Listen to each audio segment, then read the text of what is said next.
추징법이 박근혜의 발목을 열었다. 네. 그러니까 박근혜가 이걸 주도한 거잖아요, 사실은. 그렇죠. 이 전두환 추징법이 당시에 전두환 대통령이 돈 못 내겠다. 나 29만 원밖에 없다. 1,000억을 어디서 내냐. 그러니까 이걸 어떻게 하지 해서 최재성 의원이 주동을 해서 저도 같이 공동 발의를 합니다. 그리고 이거 사실은 최재성, 강기정 뭐 등 한 10여 명이 이걸 법안을 냅니다. 근데 법안을 내놓고 나서요. 잘 안 됐어요. 근데 어느 날 박근혜 청와대에서 야, 뭐하냐. 과거에 체납을 못 받아내고. 그래가지고 일사천리로 그냥 이 법이 통과됐어요. 그런 거였어요? 네. 자승자박이라 하나요? 그런데 전두환 추징법에 의해서 본인이 힘을 실지 않았으면 없었을 수도 있는 법. 그렇죠. 당시에 이제 모든 국회법이 그럽니다만은 정부가 동의 안 해주면 국회만 처리하기 힘들고 특히 다수당이 당시 새누리당 아니었습니까? 일당이 새누리당이었기 때문에 당시에 최재성 의원이 대표 발의하고 저랑 공동 발의한 이 법이 전혀 그때 한참 이제 전두환 추징 논란이 있었어요. 그래서 전두환 사저까지 저희들이 가서 전두환 추징법도 막 요구하고 시위도 하고 항의도 하고 그랬는데 우리 국회의원들이요. 이 전두환 추징법이 통과됨으로 인해서 지금 박근혜 전 재산이라고 할 수 있는 유영아에게 준 드러난 전 재산. 유영아의 변호사에게 준 30억 플러스 10억. 40억도 추징될 수 있고요. 그러니까 이 법을 만들 때 참 그때 잘 만들었던 것 같아요. 무슨 말씀이냐면 이 돈의 성격이 분명히 박근혜 거고 설령 변호사비로 줬다고 지금 변호사비로 줬다고 그러잖아요. 그래 추징 못한다 이럴 수 있는데 변호사비라고 하지만은 이 돈의 성격이 틀림없이 박근혜 돈이고 박근혜의 숨겨놓은 재산이라 하더라도 이것이 추징될 수 있는 이렇게 돈의 성격, 사용처 등등을 보면서 추징 여부를 결정하라. 이렇게 법이 만들어져 있습니다. 그러니까 이 전두환 추징법으로 불리우는 이 법이 좋은 게 추징 시효를 늘렸고요. 그리고 추징 대상을 3자로까지 확대한 것이 골자예요. 그렇죠. 돈을 숨길 수가 있기 때문에. 근데 그게 딱 마침 유영아가 딱 걸려든 케이스라고 봐서 이거는 자기가 자기 발목을 셀프로 잡는 이런 거고 그런 게 이제 뭐 우리 강기정 의원님이나 우리 최재성 의원 이런 분들이 해안이 있었던 거죠. 물론 그 원래 목적은 전두환에 추징하기 위해서 만들어진 거지만 바로 그거를 나름대로 이렇게 뒤에서 서포트했던 무슨 연인지 모르지만 박근혜 씨도 보면은 전두환에 대한 구원이 좀 많았던 모양이에요. 그런 미래 예측 능력 최재성 우리 뛰어난 의원의 미래 예측 능력 이런 것이 사실은 저도 그런 비슷한 거 있었는데 탄핵과 관련해서 사실은 2008년 박근혜 대통령이 되자마자 한 첫 번째 인사가 이동읍 헌재 재판소장 임명 동의안이었어요. 이 이동읍 헌재 재판소장을 청문회 안을 국회로 보낼 때 제가 그 위원장이었죠. 청문회 위원장. 여기를 제가 이동읍 위원장을 아웃시켰잖아요. 만약 이 헌재 소장이 그때 아웃되지 않았으면 이번 헌재 판결에 어떤 영향을 미쳤을까. 전 그런 생각을 한 거예요. 당시에 헌재를 어떻게 했을까 과연? 저는 그래서 이거 2012년 이야기인데요. 2012년 2월인가 3월에 이동읍 헌재 소장을 제가 헌재 소장 인사청문회 위원장이 되어서 이때 낙마를 시켰는데 이때 낙마의 주요한 근거가 뭐냐면요. 이 특수활동비예요. 지금 이번 박근혜 특수활동비도 그렇듯이 이 특수활동비를 그때는 어떤 거였냐면 자기가 받아서 자기만 써버리니까 당시에 같이 근무했던 이동욱과 같이 근무했던 재판부 내지는 법조인들 속에서 제보가 와서 이동욱 처벌해 주시오 하고 제보가 그 내부에서 온 거예요. 사적으로 이동욱. 엄청 왔어요. 사적으로 그 자동차 기름 넣고 이러는 것부터 시작해가지고 특수활동비를 그렇게 써가지고 그때 욕을 먹었었죠. 그래서 이동욱을 낙마시키고 이동욱은 나중에 변호사 협회도 등록을 못하고 아마 저 보면 죽이겠다고 할 겁니다. 그러니까 강기정 의원님이 탄핵이 어떤 음수사원 시초다 이렇게 말씀하시는 거죠 지금. 그렇게 말하면 안 되죠. 모든 우연적인 요소가 다 이렇게 필연이 되어서 탄핵이 됐다. 자발적이든 셀프든 뭐 타의적이든 간에 국회 출마를 일부러 안 하시거나 못 하신 이분들이 약간 좀 세트가 돼가지고 그 당시 말씀하자면 2013년에 공무원 범죄에 관한 몰수특례법 여기 이제 전두환법이라는 거고 공동 발의자가 한 10명 됩니다. 예. 자, 그리고 그때 당시에 이물련 행진곡 5.18 기념곡 지정 촉구 결의안도 그때 법적인 무슨 소구력은 없지만 네. 그래도 상징적인 것이 있었네요. 그렇죠. 그때 전두환 추징법하고 이물련 행진곡 5.18 기념곡으로 하자 이 결의안하고 같이 통과됐죠. 그래서 이 법 때문에라도 이제 전두환 씨가 계속 그 검찰이 지금 추징하고 있잖아요. 네. 무려 1,672억에 달하는 미납금. 그리고 29만 원밖에 없다고 거짓말하고. 뭐 그런 방식으로 갈 가능성도 있다고 생각이 들거든요. 그렇습니다. 지금 계속 그 법에 의해서 추징을 할 거라고 보고 문제는 이제 전두환 추징도 추징인데 이 박근혜 추징을 어떻게 하는가가 이제 국민들의 관심사가 돼버렸죠. 의원님도 추징할 만한 재산이 좀 있습니까? 저는 아파트 하나 있고요. 네. 광주 아파트는 제가 그걸 1억 5천에 샀는데 지금 2억 5천까지 됐다 그러던데요. 광주 아파트 값 되게 싸대요. 저희가 사는 집이 어머니를 모시고 있어서 38평인데요. 네. 엄청 싼 거죠. 그러면. 그거 보니까 그 강남에 있는 같은 평수의 아파트를 광주 가면은 최소 4채를 살 수가 있답니다. 아파트 하나 있고요. 그다음에 이제 국회의원 한동안에 주변에서 하도 보험을 많이 넣어주라 그래서 그 보험 넣어준 그거 좀 있고 제가 사실은 유산으로 아버지로부터 물려받은 땅이 좀 있었습니다. 고금산에. 근데 제가 수감 생활을 감옥에서 지금 2005년부터 2009년까지 감옥에서 이렇게 수감 생활을 하고 있는데 둘째 형님이 어느 날 야 너 인감 동의서 좀 떼어주라. 동의해주라.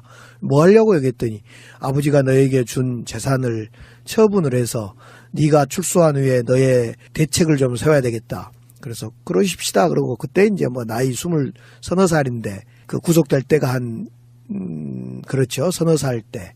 뭐 이 아버지가 물려준 땅이나 유산에 대해서 관심이 전혀 없었는데 나중에 석방이 돼서 나와서 집에 이렇게 있었더니 200만 원 정도의 돈을 형님으로부터 받았어요. 아버지가 물려준 유산이라 그래서. 그래서 여쭤봤더니 200만 원이란 것은 우리 고흥금산 땅이 한 마지기를 200평. 그 200평으로 닿는데 아버지가 얼마를 물려줬는지 모르는데 평당 7,000원 하는 땅이니까 200만 원 나누기 7,000원 하면 몇 평인지 나올 것 같은데 그걸 물려준 거예요. 그래서 그걸 가지고 제가 광주의 도암동에 있는 주공아파트 12평짜리에 어머니랑 같이 들어가게 되죠. 영구임대 아파트에. 200만 원 좀 더 됐어요. 그래서 거기서 어머니랑 살면서 결혼을 해서 이제 아내랑 3사람이 살다가 또 애가 하나 생겨서 4사람 살다가 도저히 4사람 이상은 안 될 것 같아서 아들 마지막 생긴 놈 앞두고 이제 이사를 가게 되죠. 그 제 지금 38평형 아파트 1억 5천짜리 구입해서 지금 시가 2억 좀 넘는 아파트의 종잣돈이 당시에 아버지 유산이었습니다. 그렇게 올라가는군요. 네. 제가 이렇게 이야기를 하면요. 아내가 여보 나는 당신이 아파트 산다 그러고 유산을 받았다 해서 좀 있는 줄 알았더니 겨우 200이야? 막 웃고 그럽니다. 근데 그 당시로 따지면 그게 적은 돈은 아니에요. 시골 특히 부잣집이니까 가능하지. 우리 아버지도 좀 이런 거 좀 물려주실 수 있었으면 얼마나 좋았을까요? 근데 지금 그때 땅값이 10,000원이 안 됐어요. 참. 그런데 지금은 이제 우리 고향이 다리가 나아지고 연륙되고 그래서 엄청 비쌉니다. 막 10만 원 한 땅도 있고요. 땅 한 평이 제가 없다는 것이 늘 아쉽더라고요. 그래서 지금 요즘에 그 이슈 중에 하나가 뭐냐면 강남 쪽이 지금 집값 오르는 문제예요. 그러니까 지금 4월 달부터 부동산 대책이 이제 제대로 시행이 되는 거거든요. 집 2채 이상한테는 제대로 세금 매기겠다 이런 부분인데 지금 보니까 정부가 좀 많이 힘겨워하는 부분이 느껴져요. 아직도 전통적으로 투기 목적의 집 사고 파는 게 너무 많아가지고. 그렇죠. 우리나라 사람은 집을 통해서 돈을 벌어왔고 집이라는 것이 주거의 수단이 아니라 재산 증식의 수단이었기 때문에 그 재산 증식을 통해서 많은 사람들이 재산 증식을 해보려 하는데 정부가 마치 그걸 막고 있는 듯한 그 정책을 펴니까 저항이 있죠. 그런데 그건 일부인데 역시 우리가 노무현 대통령이 종부세를 했다가 사실상 이제 후퇴를 했던 경험도 있습니다만은 부동산 특히 주거 문제는 주택은 사는 데 쓰이는 좋도록 가져야 된다. 그런 점에서 지금 2채 이상에 대해서 보유세를 올리는 문제라든가 이런 건 잘한 것 같아요. 그러니까요. 김현미 장관님 잘하고 있습니다. 왜 뜬금없이 갑자기 이렇게 손을 비비십니까? 김현미 장관이 너무 힘들어하더라고요. 아, 그렇겠죠. 아무래도. 그 김현미 장관이 그 고향이잖아요. 고향이면 치맛바람도 좀 있지 않겠습니까? 네. 작년 이제 장관 되고 나서 첫 작품이 집 2채 이상 가지고 있는 사람 다 팔아라. 안 팔면 엄청나게 세금 매기겠다. 이거였던 거잖아요. 그렇죠. 그래서 항의를 많이 받았는가 봐요. 근데 그건 당연한 거죠. 뭐 항의 받을 게 뭐 있어요. 그래서 당시에 김현미 장관이 너무 바빠서 밥도 못 먹고 있다. 이명박근혜의 적폐 중에는 뭐 지금 검찰이 수사하는 국정원 이런 부분도 있지만요. 네. 오랜 시간 동안에 정말 최고의 적폐는 부동산 문제입니다. 그렇죠. 너무 잘하시잖아요. 2억 5천짜리 살고 계시니까.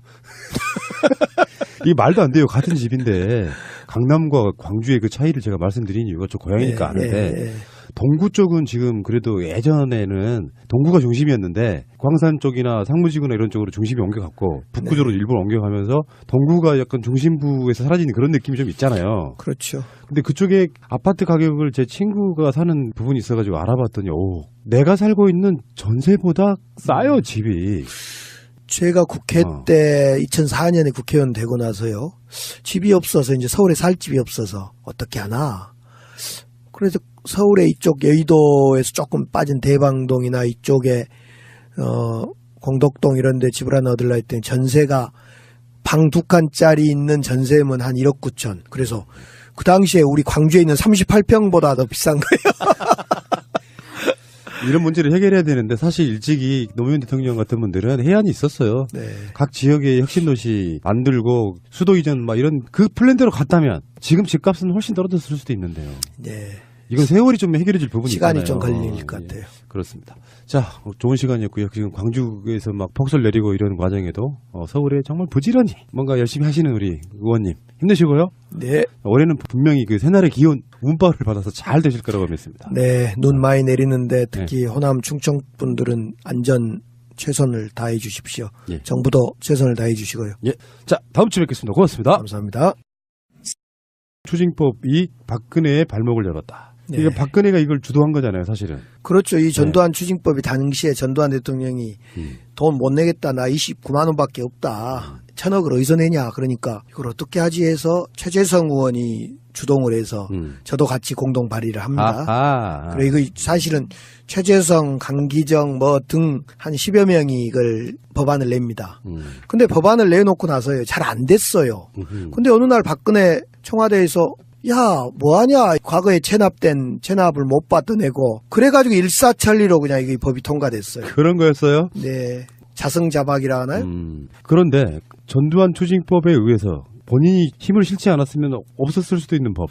그렇죠. 당시에 이제 모든 국회법이 그럽니다만은 정부가 동의 안 해주면 국회만 처리하기 힘들고 특히 다수당이 당시 새누리당 아니었습니까? 일당이 새누리당이었기 때문에 당시에 최재성 의원이 대표 발의하고 저랑 공동 발의한 이 법이 전혀 그때 한참 이제 전두환 추징 논란이 있었어요. 그래서 전두환 사저까지 저희들이 가서 전두환 추징법도 막 그 요구하고 시위도 하고 항의도 하고 그랬는데 우리 국회의원들이요. 이 전두환 추징법이 통과됨으로 인해서 지금 박근혜 전 재산이라고 할 수 있는 유영아에게 준 드러난 전 재산. 유영아의 변호사에게 준 30억 플러스 10억. 40억도 추징될 수 있고요. 그러니까 이 법을 만들 때 참 그때 잘 만들었던 것. 이런 거고 그런 게 이제 뭐 우리 강기정 의원님이나 우리 최재성 의원 이런 분들이 해안이 있었던 거죠. 물론 그 원래 목적은 전두환에 추징하기 위해서 만들어진 거지만 바로 그거를 나름대로 이렇게 뒤에서 서포트했던 무슨 연인지 모르지만 박근혜 씨도 보면은 전두환에 대한 구원이 좀 많았던 모양이에요. 네. 그런 미래 예측 능력, 최재성 우리 뛰어난 의원의 미래 예측 능력 이런 것이 사실은 저도 그런 비슷한 거 있었는데 탄핵과 관련해서 사실은 2008년 박근혜 대통령이 되자마자 한 첫 번째 인사가 이동읍 헌재 재판소장 임명 동의안이었어요. 이 이동읍 헌재 재판소장을 청문회 안을 국회로 보낼 때 제가 그 위원장이었죠. 청문회 위원장. 여기를 제가 이동읍 위원장을 아웃시켰잖아요. 만약 이 헌재 소장이 그때 아웃되지 않았으면 이번 헌재 판결에 어떤 영향을 미쳤을까. 저는 그런 생각을 한 거예요. 당시에 헌재를 어떻게 했을까 과연? 저는 그래서 이거 2012년 이야기인데요. 2012년 2월인가 3월에 이동읍 헌재 소장을 제가 헌재 소장 인사청문회 위원장이 되어서 이때 낙마를 시켰는데 이때 낙마의 주요한 근거가 뭐냐면요.